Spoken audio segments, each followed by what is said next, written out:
she's so perfect, blah blah blah. Oh, how I. Hello butterflies, this is a groom video, so get ready with me for my 10 days groom challenge. আজকে হচ্ছে তার day 2।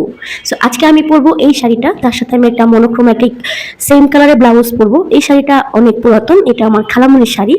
So তিনি unfortunately আর নাই, এবং তিনি যাওয়ার আগে হচ্ছে অনেকগুলো শাড়ি আমাকে দিয়ে গিয়েছিলেন। তো আমি এই শাড়িগুলো এই সিরিজে পরছি। কিছু আমার শাড়ি আছে, কিছু আম্মুর শাড়ি, এবং কিছু আমার খালামণির শাড়ি। সো সবগুলো মিলিয়ে আমি হচ্ছে যে গেট রেডি উইথ মি একটা সিরিজ চালু করেছি। So before I start my video, please do subscribe my channel if you are new here. Yeah, let me start the video. Here I am after wearing this beautiful shari. So yeah. তো আমি already মোটামুটি হচ্ছে যে একটা sunscreen লাগিয়েছিলাম, হালকা একটু বিবি cream দিয়েছিলাম কয়েক ঘন্টা আগে। তো এখন আর আমার নতুন করে কিছু দেওয়ার ইচ্ছা নাই, তো আমি ভাবলাম যে একটুখানি ব্লাশ অ্যাপ্লাই করবো, তারপর হচ্ছে যে কাজলটা একটু টাচ আপ করবো। আফটার দ্যাট রেডি হয়ে যাবো, একটু এক্সারসাইজ করবো, দ্যাটস ইট।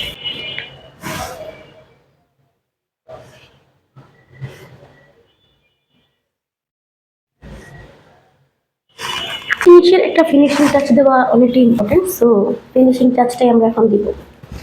সুন্দর মতো করে ব্লাশটা ব্লেন্ড করে নেব।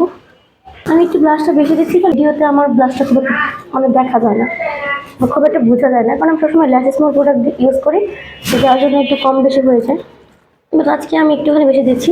পার্সোনালি ব্লাশ আমার অনেক পছন্দ, তো এই কারণে যেহেতু আমার মুখটা অনেকটা রাউন্ড শেপের, তো আমি একটুখানি লিফটেড দেখানোর জন্য করে দিচ্ছি। যদিও কোনো লাভ হবে না, কারণ এমনি তো আমি মোটা সোটা মানুষ। বাস তারপরে একটু ট্রাই করি। প্র্যাকটিক্যালি কিন্তু ব্লাশ অনেক ভালোই লাগে, বাট কেন জানি ভিডিওতে ঠিকঠাক আসে না। শাড়ি পরে সাজগোজ করা অনেক কষ্ট। আমি না রিং লাইট জ্বালাতে ভুলে গেছিলাম। আইলাইনারটা একটু টাচ আপ দিয়ে দিই, তাহলে দেখতে একটু ভালো লাগবে।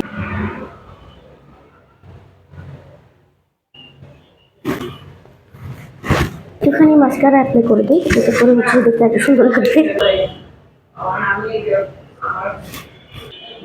আজকে কেন জানি না আমার মাস্কারা যত সুন্দর হয়নি, বাট ইটস ওকে। আমি এই ব্রাউন শেপটা দিব, তারপর হচ্ছে এই ব্রাউন শেপটা দেওয়ার পর আমি আরেকটা পিঙ্ক শেডের হালকা লিপ বাম ইউজ করবো, এতটুকু।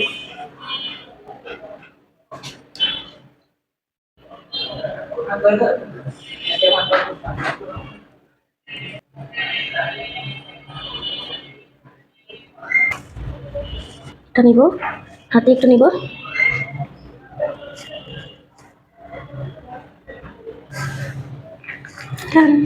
একটু টাচ আপ দিই। যেহেতু উইন্টার, আমি অনেক বেশি মেকআপ করতে পছন্দ করি না, বা কোনো উইন্টার হোক বা সামার, আমার মেকআপ বেস একটু ন্যাচারাল থাকলে আমার অনেক ভালো লাগে। আমি অনেক বেশি মেকআপ করতে পছন্দ করি না। সো এই টাইপের মেকআপ টিউটোরিয়ালগুলো আমার কাছে খুবই পছন্দ। আর খুবই ভাইব্রেন্ট মেকআপ মাঝে মাঝে মনে চাইলে করে ফেলি, বাট আজকে করবো না আমরা। এটার সাথে আমার কাছে মনে হচ্ছে এটাই সুন্দর লাগছে। আপনারা আমাকে জানাবেন অবশ্যই কেমন লাগছে। আর আমার বয়সের জন্য আই এম সরি, কারণ আমার ঠান্ডা লেগেছে। সো চলেন জুয়েলারি দেখি। তো এটার সাথে আমি এই জুয়েলারি পিসটা পরবো। এটা আমার আম্মু আমাকে কিনে দিয়েছিল। সো আমার খালার শাড়ি, আম্মুর জুয়েলারি। সো এটাই পরবো আজকে। এটা দিয়ে একটা লুক ক্রিয়েট করার অনেক ইচ্ছা ছিল। আমি তো অনেক খুশি হয়ে যাচ্ছি, এটা তো অনেক সুন্দর, ভালো লাগছে। ভাববেন না যে আমার মুখের শেড একটু বেশি হয়ে গেছে গলার শেডের সাথে। তো সান অ্যালার্জি থাকে, আমার একটু সান ট্যান বেশি হয়। প্লাস এখন যে লাইটের আলোটা সেটা আমার স্কিনে ফোকাস করছে বেশি, মানে ফেসের স্কিনে ফোকাস করছে বেশি, তাই হচ্ছে এই জায়গাটা একটু ট্যান লাগতে পারে। ইয়াররিংস, সো এটাই বলবো। শুনলাম না, আজকের জন্য পিঙ্ক ইজ মাই শেড। এই স্যান্ডেলগুলো নিয়ে চলেন চুলগুলো একটু স্টাইল করে দিই। আচ্ছা, বাই দ্য ওয়ে, এটা কিন্তু আমার ডিআইওয়াই কার্ড। এটা আমি করেছিলাম গত রাতে, এবং আজকে সকালে খুব সুন্দর কার্লি কার্লি ছিল। তো অনেকক্ষণ টাইম হয়েছে, তারপরে আমি চুলটা আঁচড়ে ফেলেছি। তো তখন এরকম হয়েছে, এরকম উল্টে দেখা যাচ্ছে, but I love this hairstyle. এই হেয়ার স্টাইলের জন্য আমার শাড়িটা পরা। একটুখানি টাচ আপ দিয়ে নিই।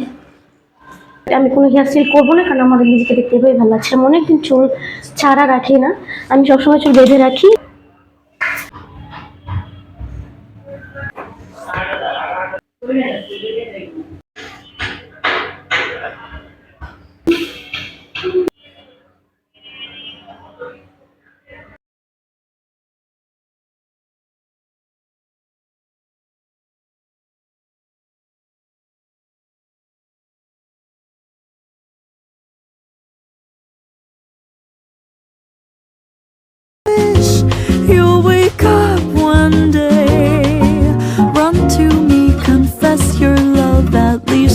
let me say that when I talk to you,